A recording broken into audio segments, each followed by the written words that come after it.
우리가 다 아는 노아의 방주 이야기. 근데요, 이 이야기가 그냥 옛날 이야기가 아니에요. 파고들면 파고들수록 신학적으로 정말 깊고 또 아주 정교하게 짜여 있거든요. 오늘 여러 학자들의 통찰을 빌려서 그 속에 숨겨진 진짜 의미들을 한번 같이 파헤쳐 보려고 합니다. 자, 바로 시작해 볼까요? 이 이야기는요, 아주 어둡고 절망적인 배경에서 시작되어 이 구절이 당시 세상이 어떤 상태였는지를 딱 한 문장으로 보여주죠. 여기서 그냥 썩어 있었다 정도가 아니고요. 히브리 원어로 보면 땅이 완전히 파괴되었다는 그런 뉘앙스에 가까워요.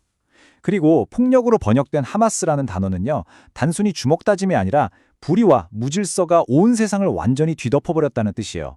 그러니까 창조주가 보시기에 그분이 만드셨던 그 아름다운 세상이 이건 뭐 회복이 불가능할 정도로 망가져버린 거죠. 자, 온 세상이 이렇게 혼돈과 폭력으로 가득 차 있다면 도대체 어디서부터 다시 시작할 수 있을까요? 모든 게 다 끝난 것처럼 보이는 이 절망적인 상황에서 성경은 딱 한 사람에게로 우리의 시선을 옮겨갑니다. 희망의 불씨는 과연 어디에 있었을까요? 네, 바로 노아라는 인물입니다. 그런데 이 제목이 참 흥미롭지 않나요? 노아가 은혜를 찾았다가 아니고요. 은혜가 먼저 찾은 사람이라고 되어 있어요. 이게 무슨 차일까요? 여기에 아주 중요한 신학적인 통찰이 담겨 있습니다. 보통 우리는 이렇게 생각하죠. 아, 노아가 착한 사람이어서 의로워서 구원받았구나. 그런데요, 신학자들은 성경 본문의 순서를 한번 잘 보라고 이야기해요. 8절을 보면 먼저 노아가 은혜를 입었다는 말이 나오거든요. 그리고 나서야 그 다음 절인 9절에서 노아는 의로운 사람이었다고 설명이 나와요. 바로 이 순서가 핵심이라는 겁니다. 노아가 자신의 의로움으로 어떤 자격을 얻어낸 게 아니라는 거죠. 오히려 정반대예요. 하나님의 은혜가 먼저 위에서부터 노아에게 찾아왔고 그 은혜를 받은 결과로 노아가 의로운 삶을 살 수 있었다는 뜻입니다. 구원의 시작은 인간의 어떤 노력이나 자격이 아니라 전적으로 하나님의 선택적인 은혜였다는 것. 정말 중요한 통찰이죠. 자, 그럼 다시 노아 개인에게서 세상 전체로 시야를 넓혀보겠습니다. 하나님은 왜 하필 홍수라는 이렇게 극단적인 방법을 쓰셨을까요? 이게 단순히 벌을 내리는 게 아니었어요. 여기엔 더 근본적인 의미가 있었습니다. 데렉 키드너 같은 주석가들은요, 홍수를 창조의 역행이라고 불러요. 이게 무슨 말이냐면요, 창세기 1장을 한번 떠올려 보세요. 하나님께서 혼돈의 물을 나누시고 하늘과 땅, 바다의 경계를 딱 정하시면서 질서를 만드셨잖아요. 그런데 인간의 폭력과 타락이 이 창조 질서를 다시 엉망진창인 혼돈으로 되돌리고 있었던 거예요. 그래서 하나님의 심판도 그에 맞춰서 창조의 과정을 거꾸로 되돌리는 방식으로 나타나는 거죠. 하늘의 창문이 열리고 기품의 샘들이 터지면서 창조 이전에 온 세상을 뒤덮었던 그 물의 혼돈 상태로 돌아가 버리는 겁니다.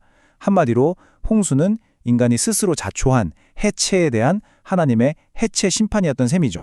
하지만 말이죠, 이 끔찍한 심판의 이야기 한가운데서 하나님은 동시에 구원의 계획을 세우고 계셨다는 거예요. 심판을 선포하시는 동시에 구원의 설계도를 딱 내미시는 거죠.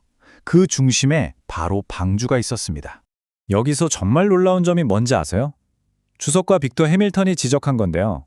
하나님께서 내가 홍수로 다 멸하겠다 17절 라고 심판을 선포하시자마자 바로 다음 구절에서 하지만 너와는 내가 내 언약을 세우겠다 18절로 약속하신다는 사실이에요. 아직 홍수가 시작되기도 전인데 심지어 방주를 어떻게 만들어라는 지시가 다 끝나기도 전인데 말이죠. 이건 뭘 보여줄까요? 하나님의 심판이 그냥 감정적인 분노의 폭발이 아니라는 거예요. 구원을 전제로 한 아주 계획된 행동이라는 거죠. 그의 무서운 진노 속에서도 자비와 은혜가 이미 기초를 놓고 있었던 겁니다. 자, 그럼 이 방주 어떤 배였을까요? 이 슬라이드를 보면 목적이 분명해져요. 일단 이건 어디로 막 항해하는 그런 배가 아니에요. 방향키도 없고 돛도 없었죠. 목적은 딱 하나, 보존이었습니다. 고페르 나무로 만들고 역청으로 안팎을 꼼꼼하게 칠해서 물이 한 방울도 새지 않도록 했고요. 3층 구조에 칸들, 히브리어로는 키님이라고 하는데 수많은 방들을 만들어서 생명을 보존하도록 설계됐어요. 그러니까 이건 단순한 배가 아니라 새로운 세상의 씨앗을 품은 떠다니는 성소 같은 거였어요. 하나님의 구원 약속이 눈에 보이게 나타난 아주 구체적인 증거였던 셈입니다. 자, 방주도 다 지었고 이제 탑승자들을 모을 시간입니다.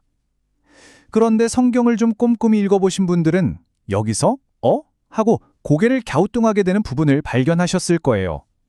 바로 동물들을 몇 마리나 데려가야 하는가? 이 부분이죠. 그렇죠. 바로 이 질문입니다. 창세기 6장에서는 분명히 모든 생물을 암수 한 쌍씩, 그러니까 2마리씩 데려오라고 하셨거든요.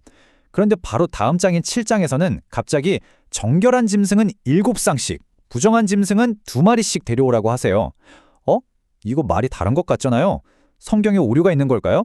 해밀턴이나 웨남 같은 학자들은요, 이건 모순이 아니라 보충 설명이라고 봐요. 자, 이 단계를 한번 따라가 보시죠. 첫 번째, 6장의 명령은 모든 동물의 종을 보존하는 게 목표예요. 그러니까 멸종을 막기 위한 최소 단위 한 쌍을 데려오라는 일반적인 지침이죠. 두 번째, 7장의 명령은 그 일반 지침에 더해서 구체적인 추가 지침을 주는 거예요. 특히 정결한 짐승에 대해서는 7쌍을 데려오라고요. 그럼 마지막으로 왜 그래야 했을까요? 바로 홍수가 끝난 뒤를 대비하는 거였어요. 노아가 하나님께 감사의 제사를 드릴 때 쓸 제물이 필요했고 또 새로운 세상에서 식량으로 쓸 것도 미리 준비해야 했거든요. 그러니까 두 명령은 서로 충돌하는 게 아니라 하나는 생존을 위해, 다른 하나는 예배와 새로운 시작을 위해 주어진 서로를 보완하는 명령이었던 겁니다. 이제 모든 준비가 끝났습니다. 노아와 그의 가족, 그리고 온갖 동물들이 방주에 올랐어요. 그리고 마침내 이야기의 가장 극적인 순간, 심판과 구원이 딱 갈라지는 그 결정적인 순간이 다가옵니다.